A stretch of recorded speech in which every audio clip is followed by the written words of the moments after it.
날만 나라 찬양하고 하나님께 나갑니다.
할렐루야.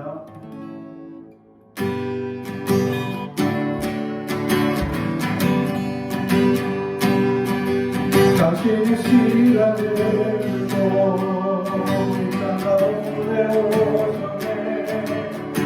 우리 영원한 넘치나 우리 삶에 오셨네.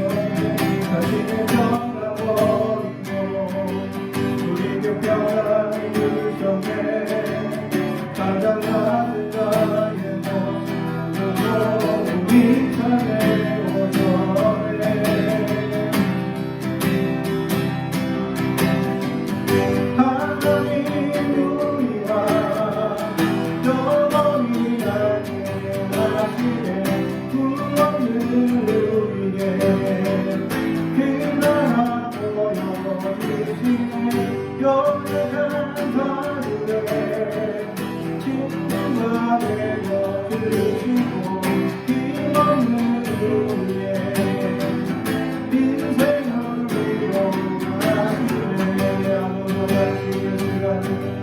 당신의 시간을 두고 땅 가운데 오셨네.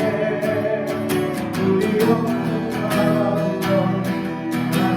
우리 삶에 오셨네. 당신의 평강 버리고 우리에게 평강이 주셨네. 가장 낮은 자의 모습으로 우리 삶에 오셨네.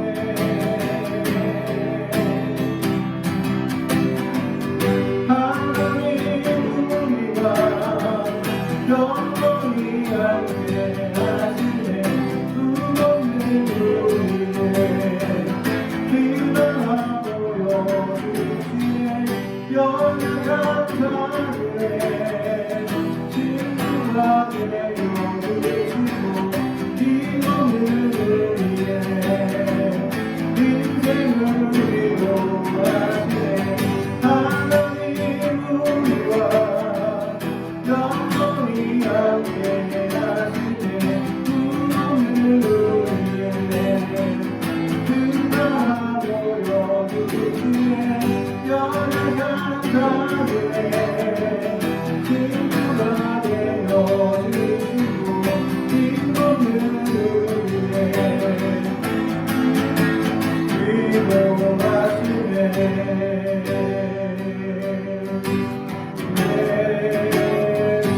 친구가 되어주시고 이모는 위해 영원히 함께 하시네 기쁨을 위해 기도하고 여주시네 연약한 자들의 친구가 되어주시고 기쁨을 위해 인생을 위로하시네 하나님 우리와 영원히 함께 하시네 그분을 위해 빛나고 여주시네 연약한 자들의 친구가 되어주시고 이분을 위해 인생을 위로하시네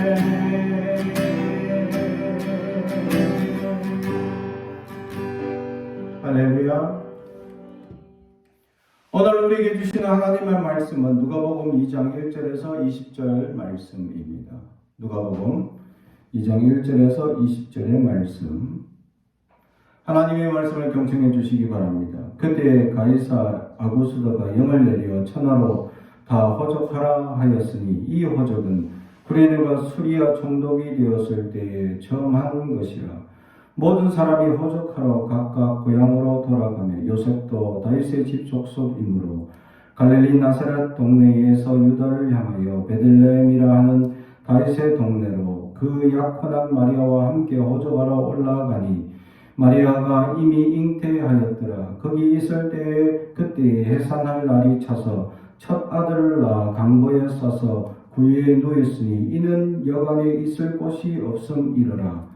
그 지역의 목자들이 밤에 밖에서 자기 양떼를 지키더니 주의 사자가 곁에 서서 주의 영광이 그들을 두루 비추매 크게 무서워하는지라. 천사가 이르되 무서워하지 말라. 보라 내가 온 백성에게 미칠 큰 기쁨의 소식을 너희에게 전하노라. 오늘 다윗의 동네에 너희를 위하여 구주가 나셨으니 곧 그리스도 주시니라.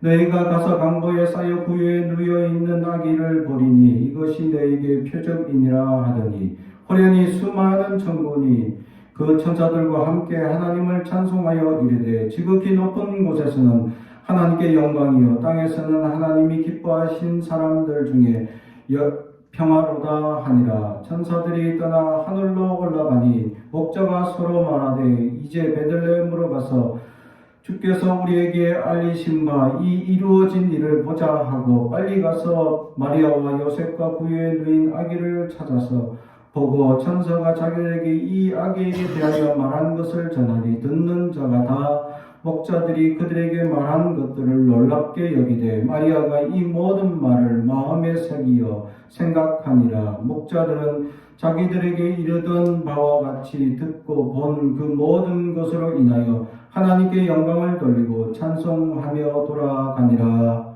아멘. 우리 가슴에 손을 얹고 축복에 나갑니다. 나는 하나님의 사람입니다. 축복의 사람입니다. 우리 가정은 영혼이 잘됨 같이 범사가 잘되고 강건해지는 가정입니다. 우리 교회는 번성하고 창조하게 되며 하나님의 언약이 이루어지는 교회입니다. 아멘. 베들레헴이라는 제목의 말씀으로 은혜의 말씀을 나누고자 합니다.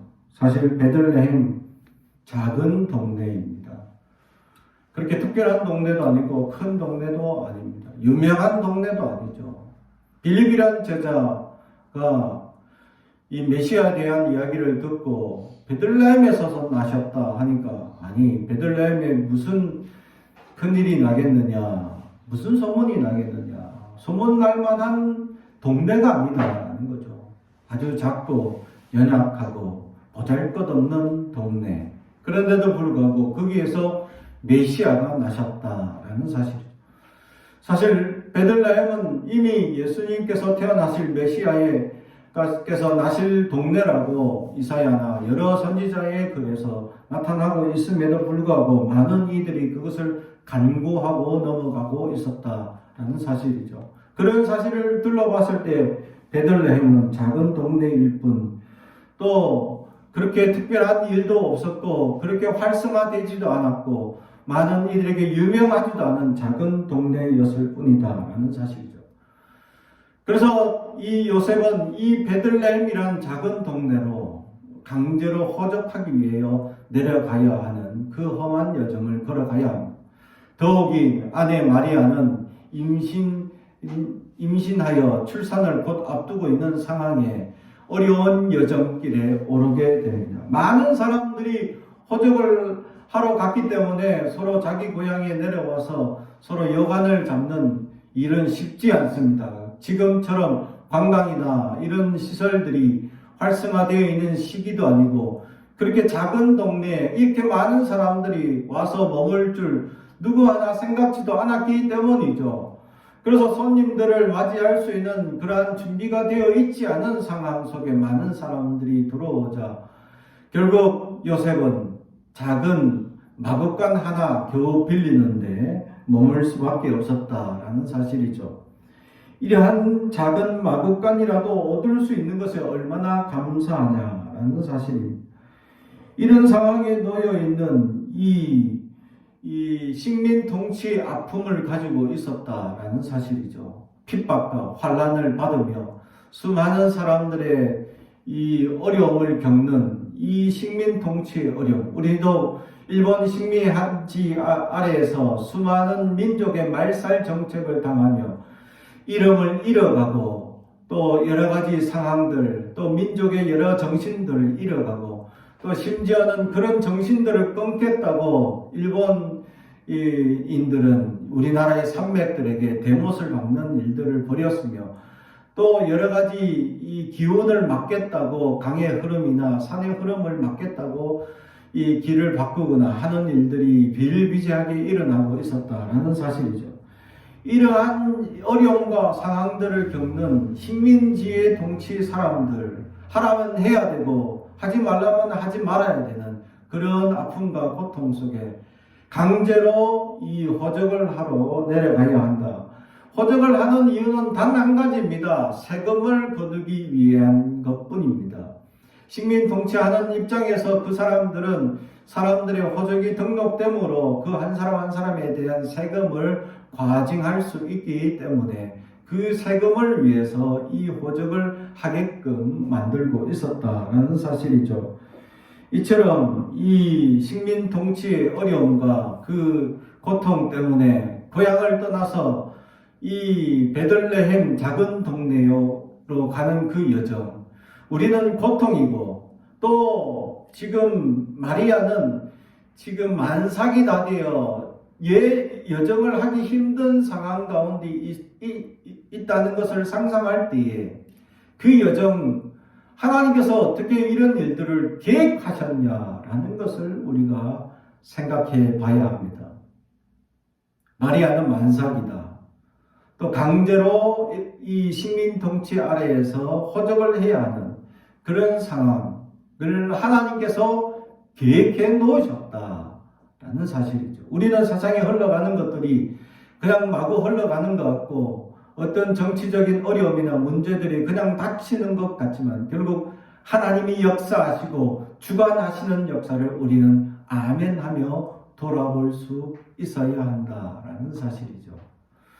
그것을 간과할 때 우리의 삶은 고난만 느껴질 뿐이다라는 것입니다. 하나님께서 역사하심을 잊어버리실 때는 우리에게는 고통만 있을 뿐이죠. 하지만 하나님께서 역사하실 것을 믿는다면 그 고통 속에서 하나님의 놀라운 기적과 역사를 깨닫게 된다는 사실입니다.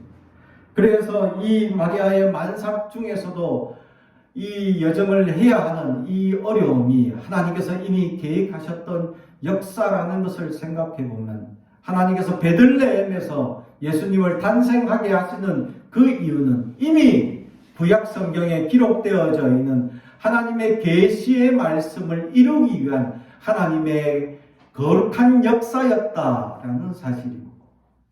우리의 삶에 지금 당하는 고난이 무엇입니까? 지금 당하는 어려움, 문제들이 무엇입니까?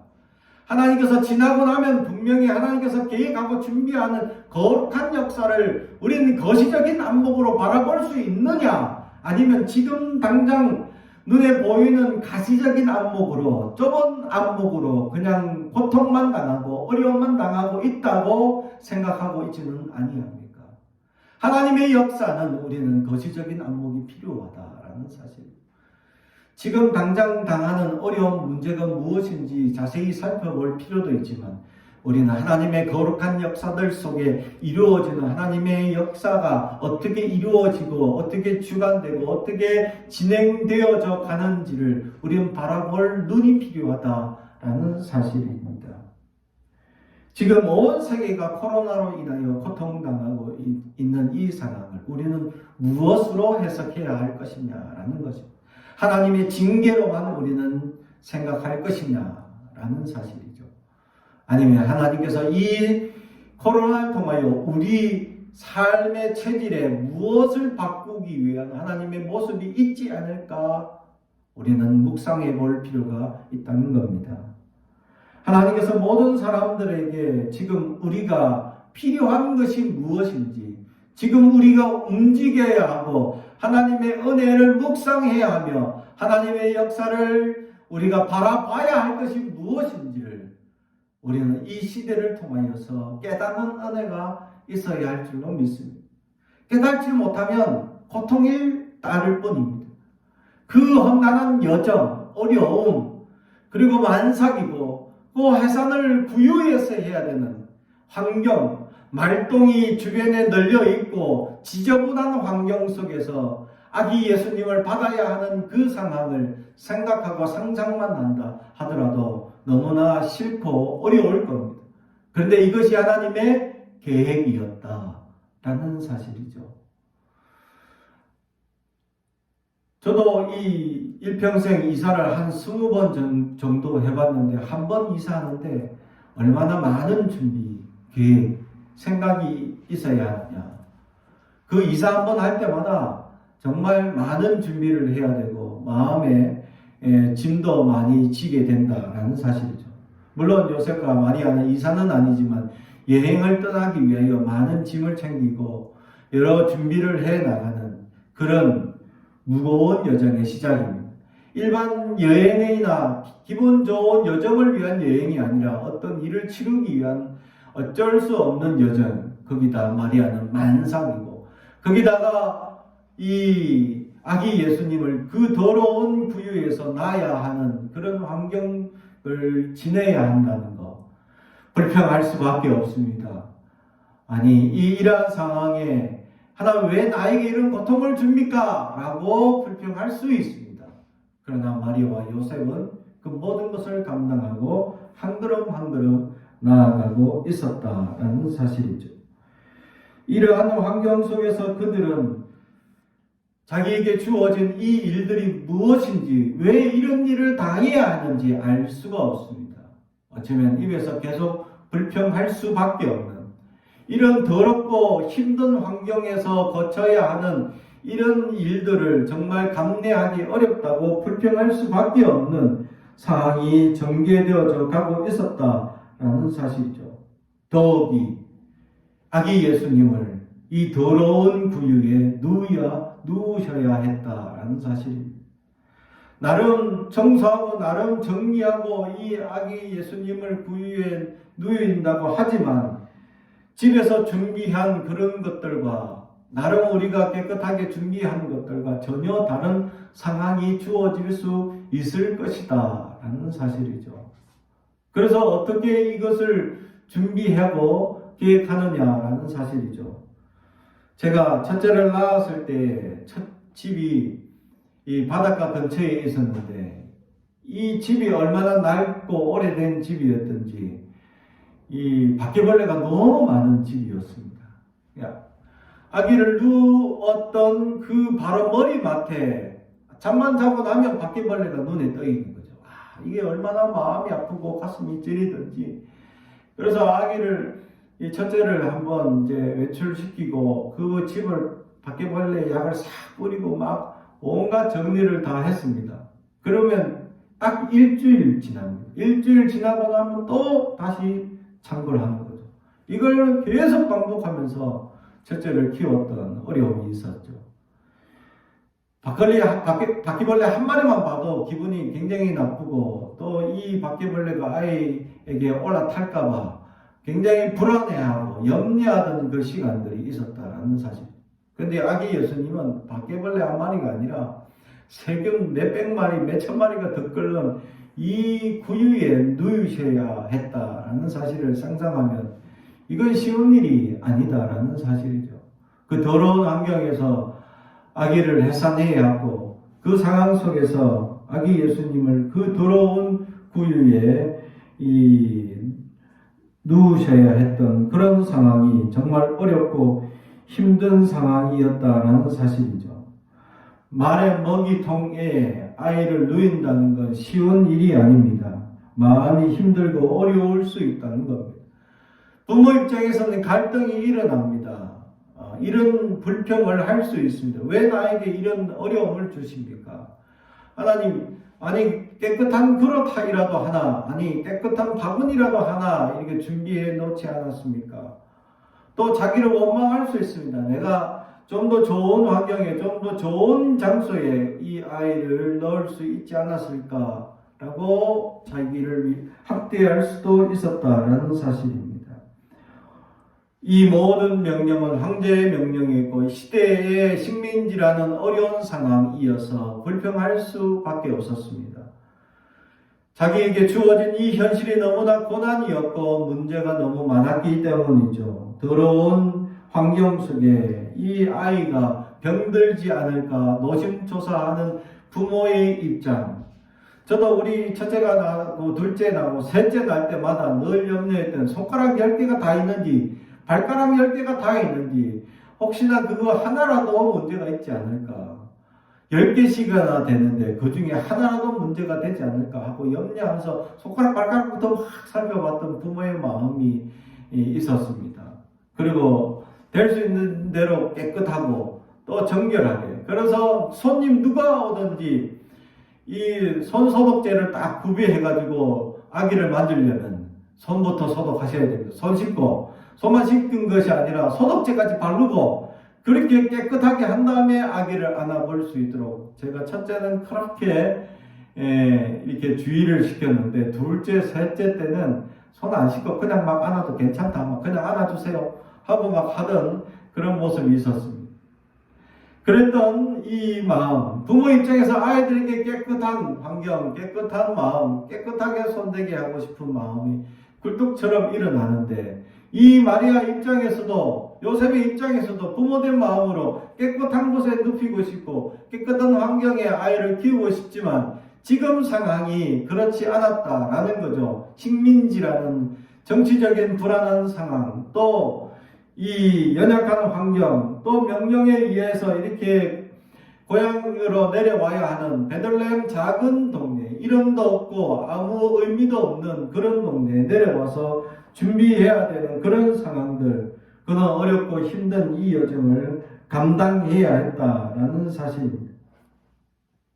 그러나 이 구유에 누였던 아기 예수님이 바로 메시아였다라는 사실이죠.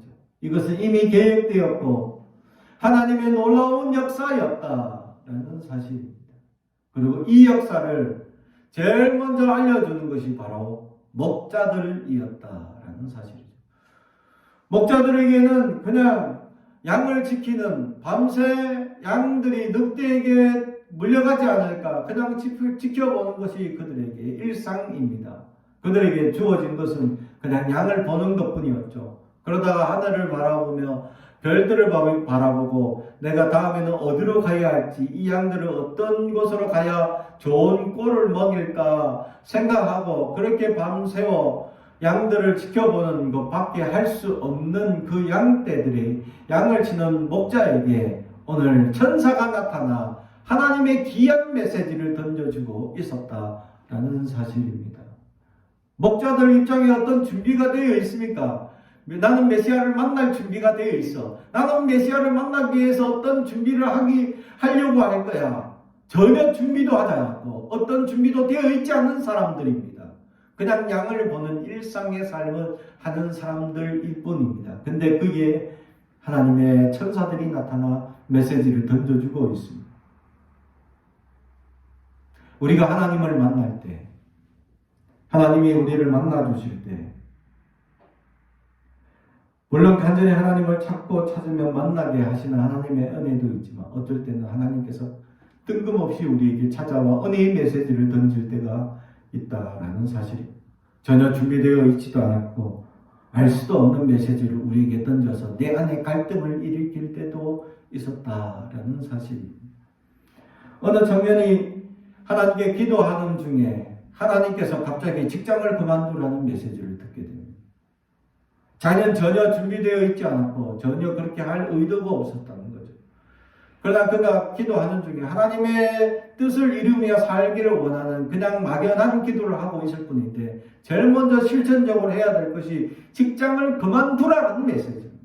그가 가지고 있는 직장은 아주 좋은 직장이었기 때문이죠. 그만두기에는 너무 좋은 직장입니다. 반공무원처럼 일하면서 어떤 사람들의 등록을 해주는 그런 직장이라서 거의 철밥통이고 문제가 없는 이상 평생을 하면서 할 수 있는 직장이었기 때문이죠. 근데 그것을 그만두라. 엄청난 월급을 다 자기는 포기해야 되고 자기에게 지금 준비되어 있는 이 미래 이런 것들을 다 포기해야 되는 상황 가운데 하나님께서 그것을 그만두라고 먼저 메시지를 던지는 갈등하며 하나님께 기도하는 중에 그만두라는 그 간절한 마음에 사로잡혀서 그는 사직서를 던지게 됩니다. 그리고는 대학을 다시 전공합니다. 음악치료사라는 이 과정을 다시 공부하고 4년을 마치고 난 다음에 그 음악치료사를 활동하고 있는데 여의치 못하고 넉넉지 못하고 그럼에도 그는 즐거이 헌신하며 생활하고 있다라는 사실이죠. 하나님께서는 우리의 삶이 여유롭게 넉넉하게 사는 것을 목표로 하지 않습니다. 우리만 잘 먹고 잘 살도록 하나님 목표로 하지 않습니다. 하나님은 우리를 창조하시고 계획하신 목적이 하나님의 뜻에 사용되어져 가며 하나님의 말씀 앞에 헌신하며 살아가는 사람을 하나님은 찾고 계신다는 사실이죠. 그것을 생각할 때 우리의 안일만을 생각하며 안주하며 살아가는 인생보다는 자신을 개척하며 하나님의 놀라운 역사를 깨닫고 순종하며 살아가는 삶이 되길 주님의 이름으로 축복합니다. 그 일이 구유와 같고 험난한 길이 준비되어 있을지라도 하나님께서는 분명히 우리와 같은 평범한 삶 속에서도 하나님의 놀라운 메시지를 우리에게 던져주실 줄로 믿습니다. 그 메시지를 받는 순간 하나님의 감격은 이루 말할 수 없죠. 목동들은 그냥 평범한 사람이었지만 하나님의 감동의 메시지를 들었고 그 메시지를 이 마리아와 고난 속에 있는 이 요셉, 그래서 어려운 환경 중에도 이 해산을 했던 이 마리아에게 찾아와 경배하고 찬양하는 목동들의 모습을 바라보며 마리아는 그 모습을 마음에 새겨놓고 있었다라는 사실이죠. 하나님이 이 모든 고난 속에서 위로해주고 있었다라는 사실이죠. 사랑하는 성도 여러분, 그렇습니다. 하나님께서 우리에게 친히 찾아와 하나님의 놀라운 역사를 바라보고 깨닫게 된다면 모든 고난과 어려움이 곧 이겨내는 기쁨으로 변화될 것이다 라는 역사입니다. 사랑하는 성도 여러분, 지금 내가 당하는 고난이 무엇입니까? 지금 내가 당하는 어려움이 무엇입니까? 지금 내가 당하는 환경들의 문제들이 무엇입니까? 대부분의 많은 사람들은 코로나19로 말미암아 많은 경제적인 또 환경적인 어려움을 당할 것입니다. 하나님께서는 이것을 통해 우리에게 메시지를 던지고 있습니다. 하나님께서 우리의 삶의 근본에서 무언가 변화하기를 원하고 있는지도 모릅니다. 어쩌면 이 환경 속에서 가족이라는 우애를 깊이 따져보라는 의미가 되지 않을까 생각해보고, 어쩌면 이 환경 속에서 하나님께서 우리가 어떻게 이겨내고 준비되고 또 더 큰 어려움을 우리가 준비하는 과정으로 계획하고 있는지도 모릅니다. 우리는 알 수가 없어요. 그러나 그것을 깨닫는 은혜가 있어서 하나님의 역사를 바라볼 수 있다면 하나님을 높이 찬양하고 경배하는 목동과 같고, 그것을 맞이하게 되는 이 마리아와 같은 이 찬양의 모습으로 우리는 이 성탄주의를 맞이할 수 있을 것입니다. 성탄은 우리 온 인류를 구원하러 오신 예수님의 놀라운 기쁨의 자리입니다. 신적인 모든 고난과 능력과 권세를 다 버리고 육신을 입어야 하는 그 모든 고통과 아픔을 감당하며 이 땅에 오셔야 신은 아무런 고통도 없죠. 견딜 필요가 없는 겁니다. 그런데 인간은 모든 고통을 감내해야 합니다. 심지어 하루에 3끼를 먹어야 하는 주님과 또 배출해야 되는 어려움도 있고, 또 잘못 먹으면 탈이 나는 어려움도 있고, 또 조금만 잘못되면 다치는 상황이 펼쳐져 있는 이런 유약한 인간의 모습을 덧입어야 하는 그 예수님의 고통은 주님은 감당하셨다는 것. 그리고 아버지 하나님은 그 아들을 십자가에까지 못 박히도록 우리에게 내어주시기 위하여 이 땅에 보내셨다라는 사실. 사랑하는 성도 여러분, 이 예수님의 탄생을 기뻐하며 우리는 이 지금 당하는 문제와 어려움들을 고통이 아니라 하나님의 놀라운 계획과 준비라는 것을 깨닫고 은혜를 누릴 줄 아는 하나님의 사람들이 되길 주님의 이름으로 축복합니다. 기도하겠습니다. 사랑하고 주의 가득하신 아버지 하나님 감사합니다. 베들레헴 작은 동네인데 메시아가 태어나는 놀라운 유명한 동네가 되어버렸습니다. 우리는 작은 사람입니다. 그러나 주님을 맞이함으로 하나님의 놀라운 사람이 될 줄 믿사오니 우리에게 말씀하여 주시고 우리에게 역사하여 주시고 우리를 찾아 주옵소서.